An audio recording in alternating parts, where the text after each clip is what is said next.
Savings to provide the funds for investment. And this will be, the last one's very short. This is completely backwards. Okay. Investment, borrowing creates bank accounts, bank deposits, it creates savings. The savings comes from borrowing, it doesn't come from anywhere else, or it comes from government deficit spending. It comes from somebody's deficit spending. Okay, so if you go, and the way I used to explain it is if you go to the bank, Francis Kavanaugh, Treasury Secretary for 30 years, or Treasury Chief Economist for 30 years, wrote a book. He came, gave us a little lecture at University of Missouri, Kansas City. He said, old people's savings are funding young people's mortgages. Old people are taking their savings, put it in the bank, and the bank makes money. I said, gee, you know, Frank, it's actually the other way around.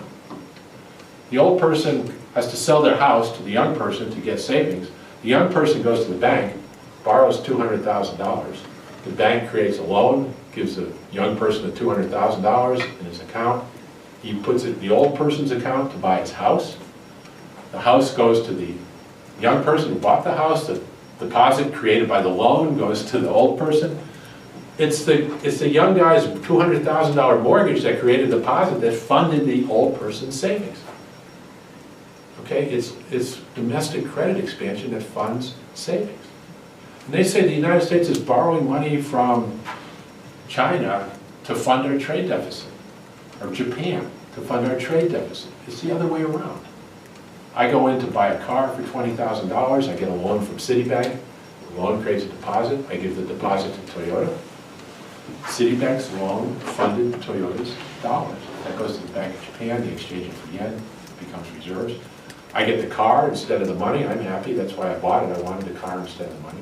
Citibank wanted the loan, that's what they're in business for, they're happy. And Japan wanted the dollars rather than the car, so they're happy. There's no imbalance. But domestic credit funded foreign savings. Domestic credit funds investment.